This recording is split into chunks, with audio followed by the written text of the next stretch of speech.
이야기를 이어서 하려고 합니다. 지난주에 주일에 대해서 우리가 주일을 어떻게 지켜야 되는지에 대해서 좀 여러분들하고 좀 나눴습니다. 주일의 안식일의 주인은 예수님이다.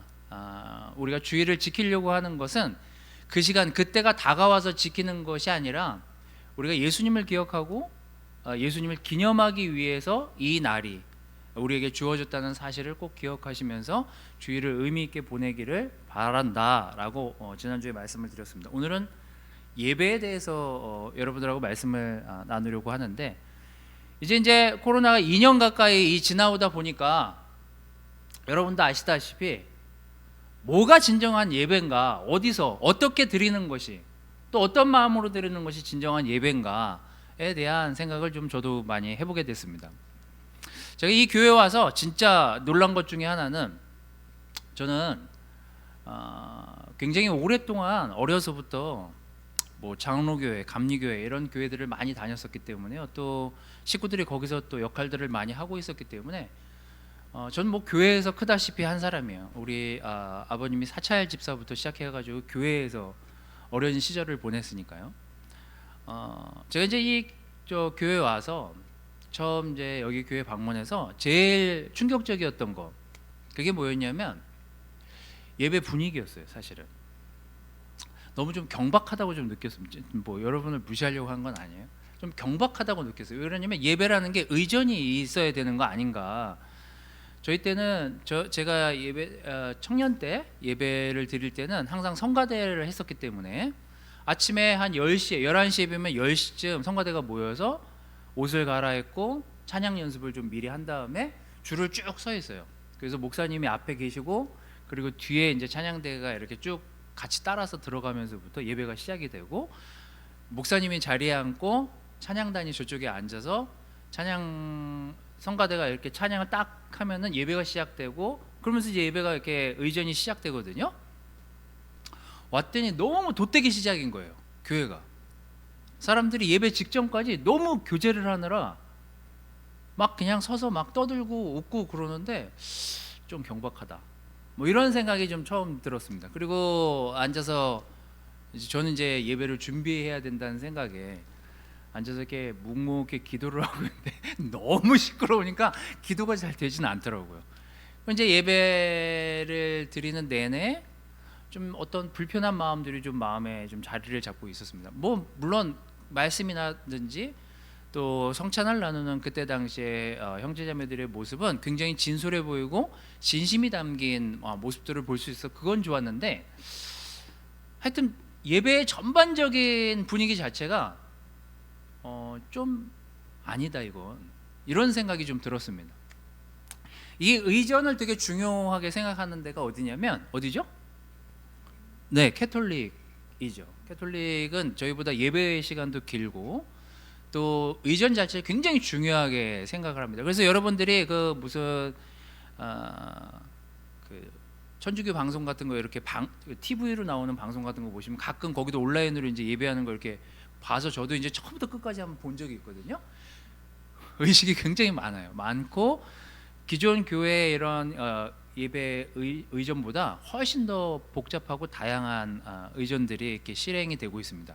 자, 제가 이렇게 길게 설명했지만 그게 진짜 예배일까? 또 어떻게 드리는 것이 진짜 예배일까? 예배의 진정한 의미는 뭘까? 이게 이제 여러분들하고 오늘 나누려고 하는 말씀입니다. 자, 제가 지난주에도 말씀을 나눴지만 성경 말씀이 우리에게 뭘 지키고 뭘 행하라고 하는지를 보는 것이 중요하다, 이렇게 말씀을 드렸습니다. 잠깐 성경 구절을 좀 볼까요?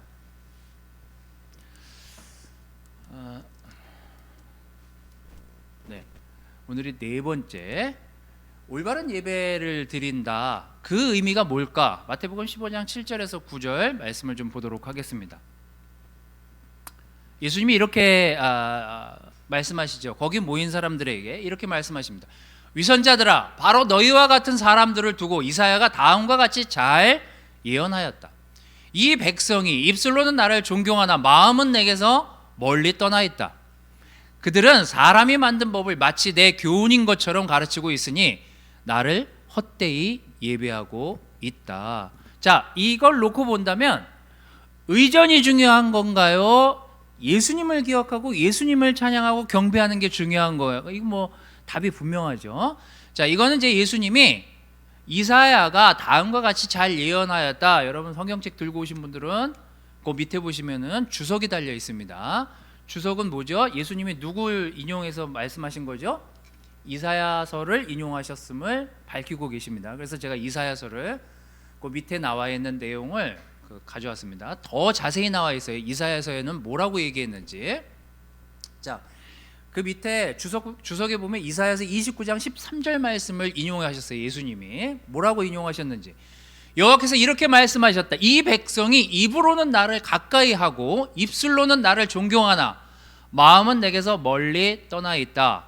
그들의 신앙은 사람의 가르침이나 규정에 얽매여 있다. 이렇게 기록을 하고 있습니다. 지금 현대인의 성경으로 제가 찾아온 거고요. 개역개정하고 새번역 성경은 각자 여러분들이 대동소이합니다. 내용은. 자, 여러분들이 지금 기독교 서점이나 기독교 관련 사이트에 들어가서 예배 이렇게 치면 나오는 책들이 쭉 있는데, 예전에 한때 유행했던 책들이 있죠. 예배에 목숨을 걸어라. 예배가 중요하다. 그 의미 자체는 좋아요. 예배가 중요하죠. 어떤 의미에서 중요한 것일까를 생각해 보는 게 오늘 여러분들하고 저하고 해야 될 일입니다. 제가 지난주에도 성경을 볼 때 우리가 어떻게 봐야 되는지, 구약에 있는 말씀을 신약에도 지키고 그 신약에서 예수님이 이걸 되게 강조했다. 그럼 우리가 지금까지 지켜야 된다라고 제가 말씀드렸습니다. 그리고 시대와 문화의 반영이 필요하다. 이거는 성경을 보는 사람이라면 대부분 다 이런 시각을 가지고 성경을 들여다보고 지금 시각과 신약 시대 시대가 어땠는지를 비교하면서 말씀을 보면 훨씬 더 풍성하게 더 많은 것들을 볼 수 있다. 이렇게 말씀을 드렸습니다. 오늘 제가 여러분들하고 여기 나오는 말씀뿐만 아니라 히브리서 말씀을 좀 몇 개 가지고 왔는데, 히브리서 말씀이 굉장히 예배에 대한 정확한 정의를 잘 내려준 내용이 8장, 9장, 10장에 잘 언급되어 있습니다. 근데 이 히브리서가 누가 썼는지는 모르겠지만 내려오는 얘기로는 로마에 있는 유대인들 중에서 크리스천이 된 사람들, 그런 사람들이 그 믿음을 또 그 삶에서 핍박받는 과정에서 예배를 어떻게 드릴 것인가에 대한 이야기를 그들에게 격려와 또 에너지를 쏟기 위해서, 주기 위해서, 전달해 주기 위해서 그 히브리서를 썼다라는 내용들이 전달이 되고 있습니다. 자, 지난주에 제가 말씀드렸다시피 유대인들에게는 언제 꼭 쉬어야 된다고요? 예, 안식일에 꼭 쉬어야 돼요. 그래서 로마가 이 이스라엘을 지배했을 때 유대인들만큼은 가만 내버려뒀어요. 왜냐하면 그들이 섬기는 하나님을 건드려서는 안 된다라고 생각했기 때문에 굉장히 내려온 역사적인 가치를 인정해 줬어요. 그래서 로마인들은, 로마가 이 이스라엘을 점령했을 때 유대인들만은 그대로 놔뒀어요. 그들이 안식일을 지킬 수 있게끔. 하지만 대부분의 크리스찬들은 핍박받은 거죠. 그런데 대부분의 크리스찬들만 핍박을 받은 게 아니라 유대인들 중에서도 예수님을 믿게 된 사람들이 있었을 거 아니에요? 그러니까 이 사람들은 어떻게 된 거예요? 이제 신흥 종교가 된 거죠. 로마 사람들이 봤던 유대인들은 그냥 전통적인 종교로 봤고, 기독교, 예수님을 믿는 그 당시에 사람들은 뭘로 봤냐면, 저 사이비 저거 뭐야? 밤마다 쟤네들 모여고 뭐 하는 거야? 형제라고? 자매라고? 가족이라고? 피도 안 섞인 애들이 모여가지고 저렇게 3-4시간씩 예배를 드려? 그래서 핍박을 하기 시작해요. 근데 거기 유대인들이 섞여 있었던 거예요. 유대인들도 예수님이 초대하고 말씀을 전하면서 예수님 믿은 사람들이 생겨나기 시작하지 않았겠어요? 이들이 이제 갈등을 하기 시작해요. 내가 유대인으로 있었으면 그냥 로마에 컨트롤 안 당하고 그냥 편안하게 안식일날 있을 수 있는데, 이게 신흥 종교로 오다 보니까 계속 핍박을 받는 거예요. 그럼 이 사람들이 어떻게 돼요? 여러분들 계속 주일날 예배 드리러 나오는데 여러분 주변에 있는 사람들이 계속 여러분 핍박하면 여러분 어떻게 돼요? 이제 갈등하게 되는 거죠. 고민하게 되고, 그럼 집에서 예배 드려? 어떻게 해야 되지?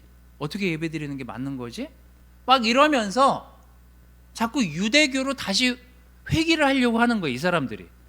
이런 사람들, 이 갈등하고 있는 사람들을 위해서 히브리서가 쓰여졌다라고 하는 설이 있습니다. 근데 하여튼 그 히브리서에 보면 예배에 관해서 그들이 어떤 마음과 어떤 태도로 그 예배를 드려야 되는지에 대한 설명이 굉장히 잘 나와 있어요. 그래서 오늘 우리가 그런 것들을 좀 살펴보려고 합니다. 자, 로마서 12장 1절 2절은 바울이 사람들에게 어떤 예배를 드려야 될 것인지를 정확하게 설명을 했습니다. 이렇게 설명하고 있어요. 자, 로마서 12장 1절 2절. 그러므로 형제자매 여러분, 내가 하나님의 자비를 생각하며 권합니다. 여러분의 몸을 하나님이 기뻐하시는 거룩한 산 제물로 드리십시오. 이것은 여러분이 드릴 영적 예배입니다. 여러분은 이 세상을 본받지 말고 마음을 새롭게 하여 변화를 받으십시오. 그러면 하나님의 선하시고 기뻐하시고 완전하신 뜻이 무엇인지를 알게 될 것입니다. 사실 예나 지금이나 세상의 영향을 받고 사는 건 당연한 이치입니다.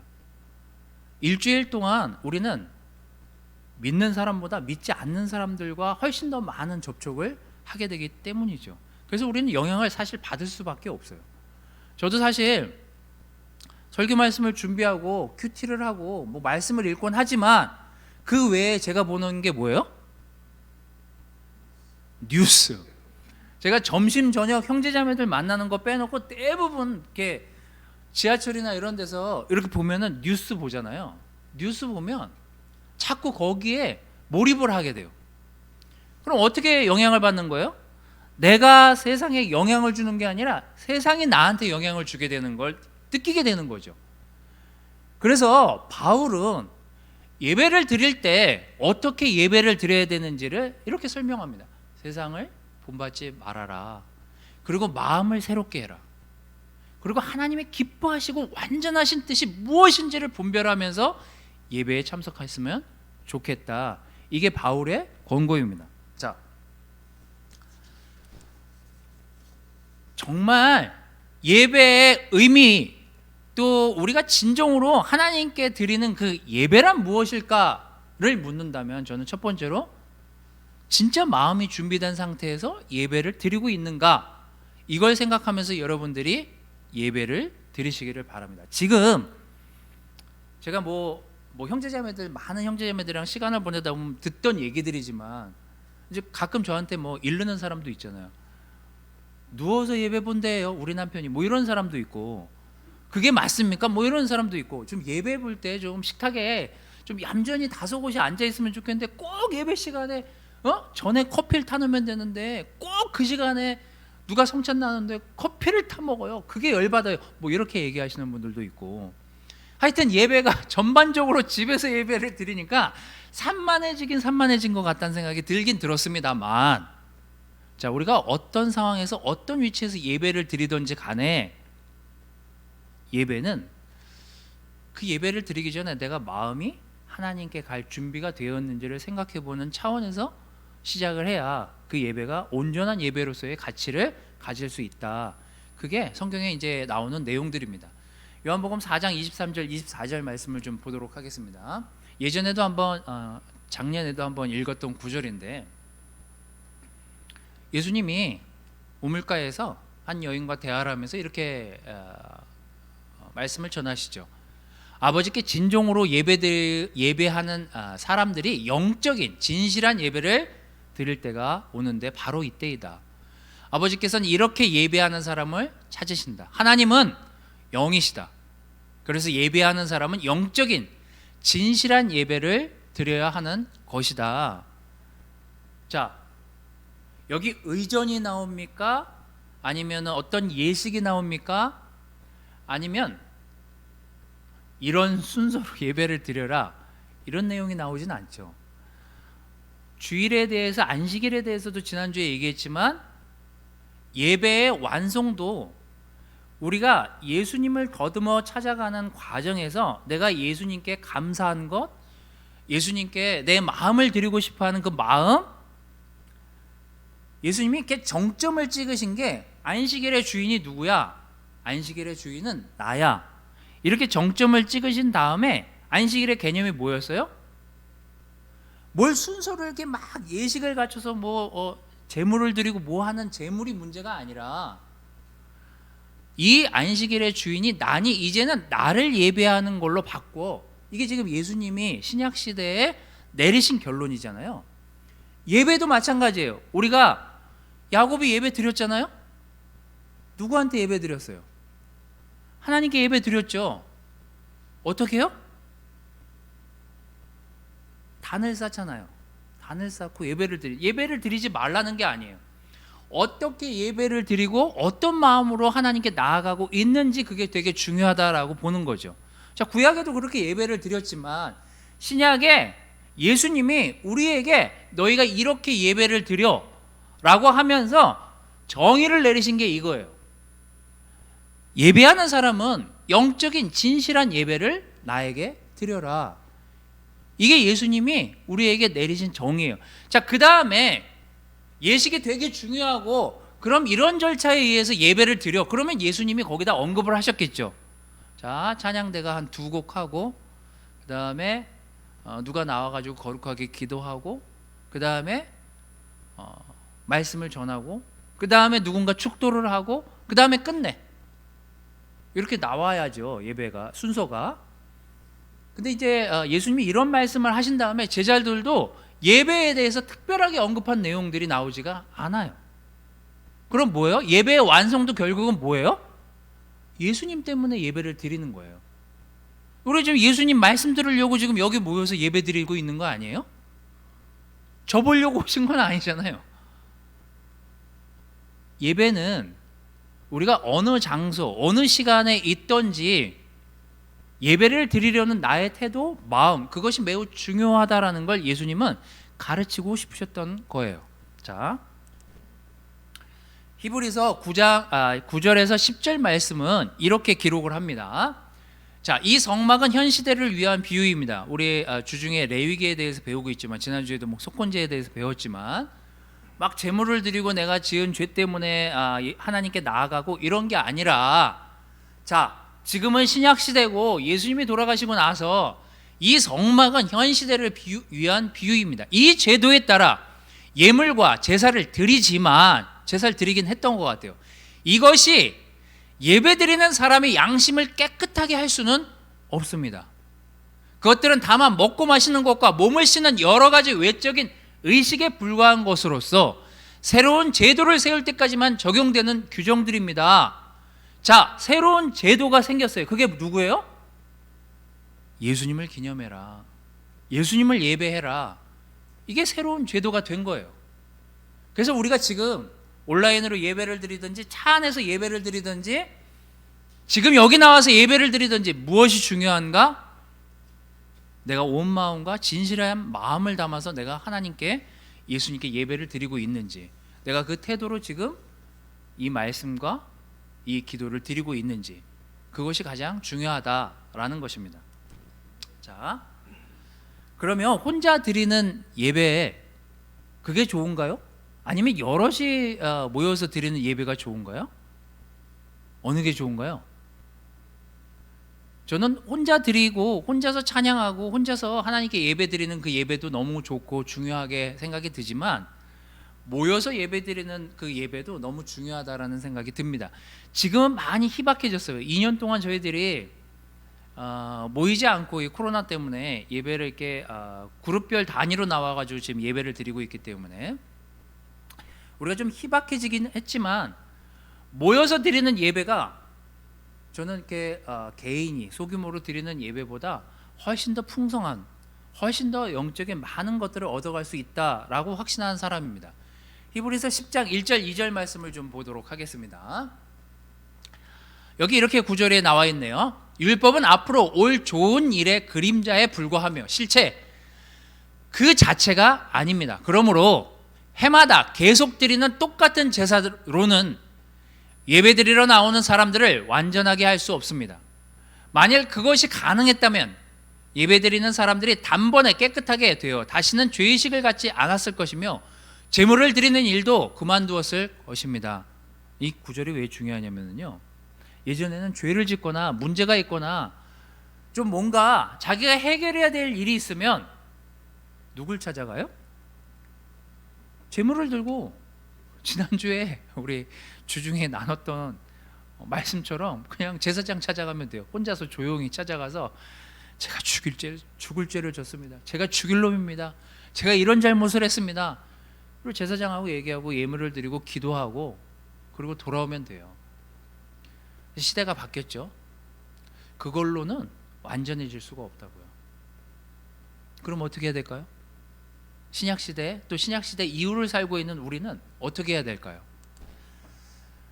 그 10장 뒷부분에 보면 우리가 너무 익숙하고 너무 중요하고 너무 많이 읽었던 구절이 바로 그 뒤에 예배에 관련된 내용을 언급하면서 그 뒤에 나옵니다. 뭐라고 나오냐면 약속하신 분은 신실하신 분이라고요. 그러니 우리가 고백하는 희망을 굳게 붙들고 서로 어떻게 하라고요? 격려하라고. 사랑과 선한 일을 위해 힘쓰도록 하라고요. 어떤 사람들의 습관과 같이 모이기를 중단하지 말고 서로 격려하고 주님이 오실 날이 가까울수록 더욱 모이는 일에 힘쓰시다. 이게 예배예요. 그래서 제가 좀 다운되고 좀 격려받고 좀 힘든 시간들을 지난주 일주일 시간 동안 보냈다 하더라도 예배 나왔는데 누가 저의 안부를 물어보는 거죠. 목사님, 안색이 안 좋으세요? 사모님하고 싸우셨어요? 뭐 이런 질문을 하면 네, 어제 안 좋았습니다. 뭐 이렇게 얘기하거나 아니면 뭐 제 애들하고 지금 관계가 안 좋아. 우리 애들이 이렇게 말을 안 듣나 몰라요. 며칠 뭐 말을 반짝 잘 듣다가도 뭐 말을 잘 안 들어요. 뭐 이런 얘기들을 할 수도 있고. 여기서 형제자매들을 만나고 교제를 하고 음식을 먹고 여기저기 흩어져 가지고 저도 시간을 가지고 친구들하고 형제들하고 이렇게 마음을 나누다 보면 그 형제들이 삶에서 얼마나 어려운 일들을 겪고 있는지, 회사 관계에서 얼마나 힘든 일들을 겪고 오는지를 느낄 때마다 전 또 그런 생각도 들어요. 난 참 감사하다. 그래도 하나님을 아는 형제자매들을 주로 대부분 만나니 그나마 참 감사하구나. 이러고 또 돌아간다니까요. 근데 제가 누군가 이런 마음을 나눌 사람이 없고 이런 생각과 고민을 나눌 사람이 없다면 얼마나 답답하고 힘든 신앙생활을 이어가겠느냐고.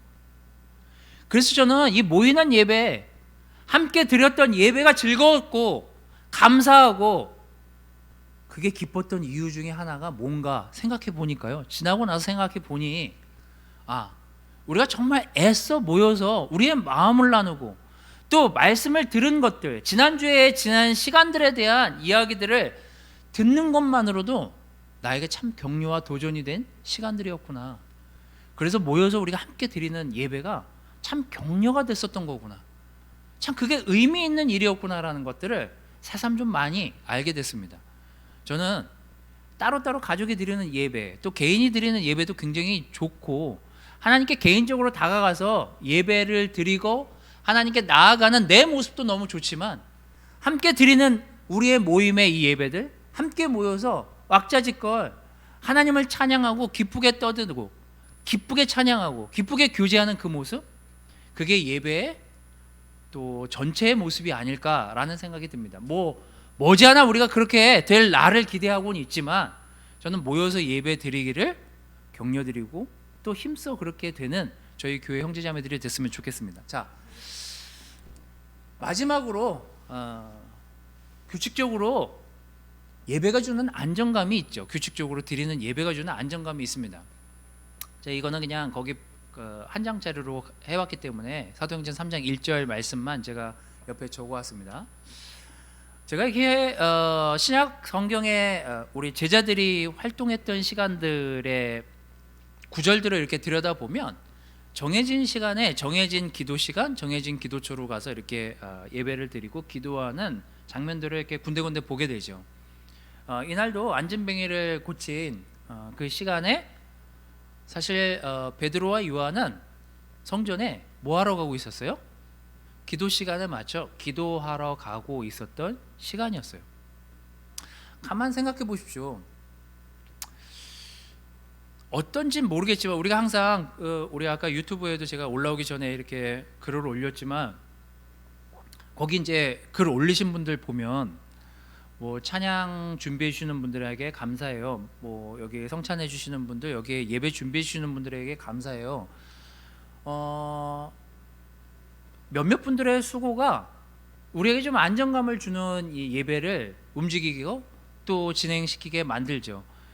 우리 이렇게 브로맨스를 찍는 건 아니지만 우리 민석 형제랑 창렬 형제가 사실 주중 주일 예배 뭐 여기 막 한 3-40분 먼저 나와가지고 이렇게 이게 지금 2년이 가까워지거든요. 기타 치고 둘은 되게 친해지셨는지 모르겠습니다만 자, 예배를 들어오고 참여하시는 분들에게는 그냥 그냥 공짜로 듣는, 사실 몇몇 사람의 준비와 헌신으로 안정된 예배의 모든 순서에 참여할 수 있게 되는 거거든요.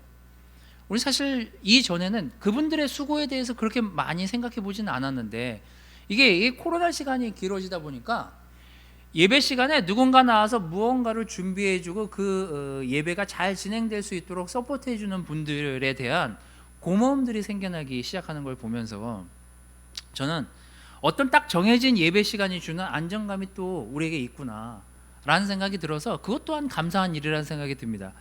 우리가 11시 예배 시간이 다가오면 그래도 적어도 이런 생각은 하게 되잖아요. 예배 시간이 다가오네, 예배를 드려야 되겠네, 마음을 준비해야 되겠네, 오늘은 어떤 찬양을 하고 어떤 말씀이 들려질까. 우리가 앉아서 듣고 어디에서 뭐 누워서 듣든지 차에서 듣든지 어떤 장소에서는 듣지만 어떤 정해진 예배 시간이 주는 안정감은 분명히 있는 것만은 사실입니다. 그래서 저는 우리에게 예배의 의미, 예배가 왜 중요한가를 놓고 저한테 묻는다면 어디서 아무 시간에 아무 때나 예배 드릴 수 있죠. 그게 예배의 의미라면 의미예요. 그게 맞는 거거든요. 어느 장소에든 뭐 예배 드릴 수 있죠. 뭐 공장에서든 직장에서든 어느 시간에나 내가 10분이고 15분이고 집중하면서 예배 드릴 수 있죠. 하지만 그 예배만이 진정한 예배냐? 저는 그 예배뿐만 아니라 우리가 균형을 이루려면 우리가 예배 시간도 정해진 시간에 우리가 와서 예배를 드리는 것도 매우 중요하다. 또 우리가 마음을 준비하면서 또 예배 시간을 기다리면서 형제자매들을 생각하면서 또 기도하고 마음을 준비하는 이 시간들이 매우 중요하구나 라는 생각들을 해보게 됐습니다. 자, 정리해보면 올바른 예배를 드린다라는 의미로 우리가 정말 예배는 어떻게 드려야 되는 것입니까?를 저에게 물으신다면 저는 이렇게 말씀드리고 싶습니다.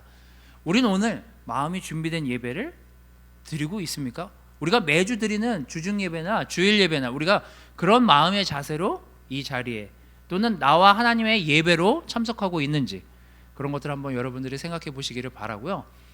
모여서 드리는 예배도 매우 중요하다. 그 안에 격려가 있고 모이기를 힘쓰라는 성경 말씀도 있는 것처럼 우리가 힘써 모여서 예배드리고 교제하는 것이 매우 중요한 일이다라는 생각이 들었습니다.